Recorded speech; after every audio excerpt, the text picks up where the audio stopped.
बेटी होती। क्यों ये कहा जा रहा है? क्यों ये कहा जा रहा है? यही दया शंकर उन्हीं के पार्टी के मायावती को कंपेयर किया था बलात्कार। वो आपकी बहन में नहीं, वो आपकी बेटी नहीं है, वो समाज की बेटी। मैं नमस्कार करता हूं। क्यों हो गया भाई समाजवादी पार्टी को? यही तो पूछा जा रहा है। मुजफ्फरनगर के दंगे में भी ऐसा ही हुआ, चूंकि जो पीड़ित परिवार था, जो पीड़ित परिवार था वो हिंदू था, जो कृत्य करने वाले थे लोग वो विशेष धर्म के थे, इसी नाते हुआ और वही कार्य करना चाहते हैं। हम तो बड़े जैसे मुंह पर उंगली रखकर अभी आप बैठे हैं ना, हजारों अखिलेश यादव और राहुल गांधी की सर मैं आपसे भी कह रही हूँ, राजनीतिक मंच नहीं है ये, राजनीतिक मंच नहीं है। नहीं, जैसे मुंह पर उंगली रख के चुपचाप अभी बैठे हुए हैं ना आप, वैसे ही आपके नेता जो चुपचाप मुंह पर उंगली रख के बैठे हैं ना, उसी पर सवाल है, उसी पर सवाल है कि कोई इस पर क्यों नहीं बोल रहा है। बिल्कुल, लेकिन मैं बीच में आप गुस्सा यहाँ मत दिखाइए। अगर गुस्सा दिखाना है तो उसके खिलाफ दिखाइए जिस पर आरोप है। बाकी लोगों को बीच में बोलने के लिए आप बोलिए, आपको जितना बोलना। नहीं, मैंने रोका उनको, लेकिन आप सही बात करेंगे तो मैं आपका बात का समर्थन करूंगी। बहुत बहुत शुक्रिया उसके लिए। मैं कह रहा हूं कि बलात्कार का कंपैरिजन ना करें, एक बात, ठीक है। दूसरी बात, ये कहना आप एक धर्म के लोगों को प्रवोक कर रहे हैं कि वो लड़की किसी एक पर्टिकुलर धर्म की थी इसलिए बलात्कार हुआ, बिल्किस बानो मुसलमान थी इसलिए बलात्कार हुआ। नहीं, एक पीड़िता है, धर्म को मत लाइए। आप एक धर्म को भड़का रहे हैं, चाहे वो मुसलमान के लिए कहा जाए या हिंदू के लिए कहा जाए। आप कश्मीर पे बोल दीजिए, कश्मीर पे दो शब्द बोल के दिखा दीजिए। कश्मीर की घटना क्यों हुई? कश्मीर की घटना क्यों हुई? क्योंकि हमारे धर्म में आप आ जाइए, नहीं तो आपके साथ दुष्कर्म होगा, आपका घर जला जाएगा, आपको मारा जाएगा। ये धर्म की राजनीति तो आप किए हैं ना। और सुनिए, सब छोड़ दीजिए, बदायूं में दो लड़कियों के साथ सामूहिक दुष्कर्म हुआ, आपकी सरकार में पत्ता बीनने गई थी। और राजनीति कौन किया? आजम खान साहब ने विधानसभा में क्या कहा कि मुझे आपकी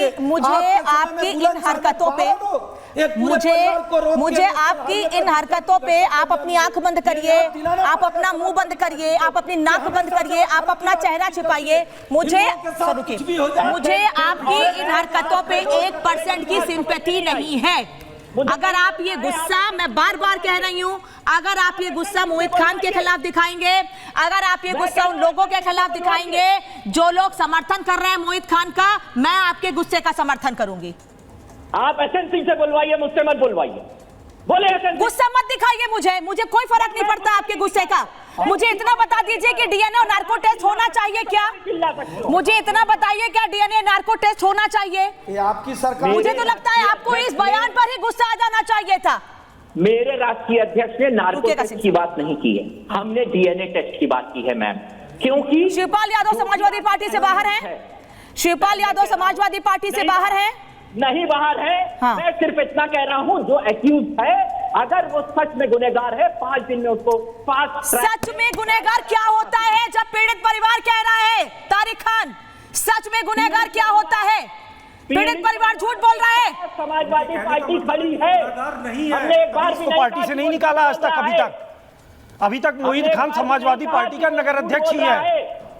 पीड़ित परिवार झूठ बोल रहा है, हमने एक बार भी नहीं कहा। तो नार्को टेस्ट किस लिए किया करा रहे हैं? तो आप ये बात मान रहे हैं कि पीड़ित परिवार ये कह रहा है कि रात को 11 बजे कुछ नेता, मैं नाम नहीं लेना चाहती हूं, कुछ नेता हमारे पास आते हैं और कहते हैं कि आप केस वापस ले लीजिए वरना ठीक नहीं होगा परिवार के साथ। धमकी देने गए थे, धमकी देने के लिए गए थे रात में 11 बजे। बीच में ना बोले कोई भी। सुनिए, हमारी पार्टी के फैजाबाद के नेता पवन पांडे ने प्रेस कॉन्फ्रेंस की, और वो जो हमारी पार्टी के चेयरमैन थे और राणा साहब थे, उनके वही पवन पांडे तो कह रहे हैं सर, वही पवन पांडे कह रहे हैं नार्को डीएनए टेस्ट हो। चंद्र प्रकाश जी, पूरी बात सुनिए। अच्छा सुनाइए, नहीं सुनाइए, आप ही बोलिए अब। हाँ बोलिए, मात्र 5 सेकंड में अपनी बात बोलिए, 5 सेकंड बोलिए। जब पवन पांडे ने प्रेस कॉन्फ्रेंस की तो उन्होंने कहा कि जो नेता अस्पताल गए थे, उनके सगे भाई की बीवी एडमिट थी, वो उनसे मिलने गए थे, उन्होंने कागजात दिखाए।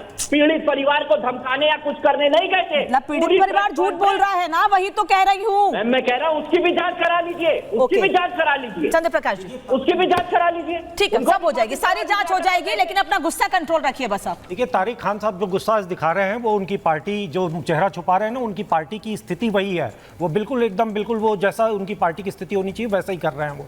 देखिए, इसमें सबसे बड़ी बात यह है कि लगातार समाजवादी पार्टी का जो पुराना चरित्र 2017 से पहले उत्तर प्रदेश का हर व्यक्ति बच्चा बच्चा जानता है कि उत्तर समाजवादी पार्टी का क्या चरित्र था। अब वो करेला ऊपर से नीम चढ़ा जब कांग्रेस इनके साथ अब आ गई है और 37 सीट का तमगा मिल गया। और ये लगातार पिछले 2 महीनों में 4 जून के बाद से इनकी मतलब गुंडागर्दी, सड़क चलते झंडा, बड़े बड़े झंडे उत्तर प्रदेश के शहरों में आप देख सकते हैं, लगातार ये हो रहा है। हालांकि ये घटना पहले की है, अभी जब सामने आई है तो उस पर कार्रवाई शुरू हुई है, लेकिन उस पर जो प्रतिक्रिया है वो 38 सीट की 37 सीट की जो गर्मी है वो गर्मी दिखाई दे रही है, जिसमें ये नार्को है, जिसमें डीएनए की बातें हैं, जिसमें तरह तरह की ये धमकी दी जा रही है। ये बहुत सीधी बात है कि ये समाजवादी पार्टी अपना मूल चरित्र दिखा रही है। एक उत्तर प्रदेश के लोगों के लिए संदेश है, पूरे देश के लिए संदेश है। कांग्रेस जो इसमें उसकी साथी है। अनामिका जी, एक सवाल पूछना चाहूंगा, जल्दी से बोलिएगा। अनामिका जी, मैं हमारे समाजवादी पार्टी के मित्र से पूछना चाहूंगा, वैधानिक व्यवस्था क्या होती है? कोई भी पीड़ित व्यक्ति जब थाने में जाता है तो सबसे पहले उसका सुना जाता है, लोग भरोसा करते हैं। साक्ष्य मांगता कौन है? साक्ष्य जो एक कानून मांगता है। कानून चाहे आयु हो या ऊपर आप जाएंगे तो जुडिशरी मांगती है, लेकिन साक्ष्य राजनीतिक पार्टियां तो नहीं मांगती हैं।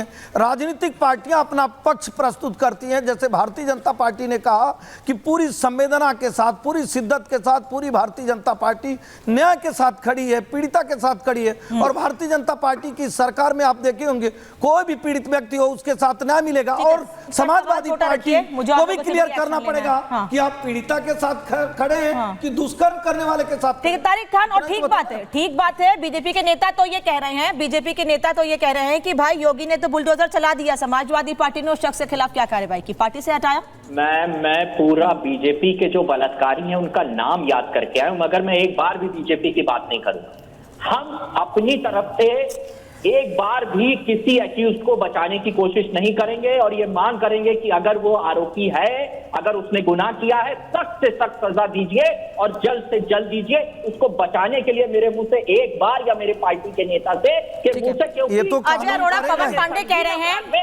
अरोड़ा पवन पांडे कह रहे हैं कि भारतीय जनता पार्टी के लोग, मैंने उनका बयान लिखा हुआ इसलिए पढ़ के सुना रही, वो कह रहे हैं बीजेपी के कार्रवाई के नाम पर यादव और मुस्लिमों को परेशान कर रही है, अयोध्या हार की खींच निकाल रही है। तो यहां पर भी राजनीति, इसीलिए हम कह रहे हैं उपचुनाव को लेकर वोट बैंक की राजनीति कर रही है सपा।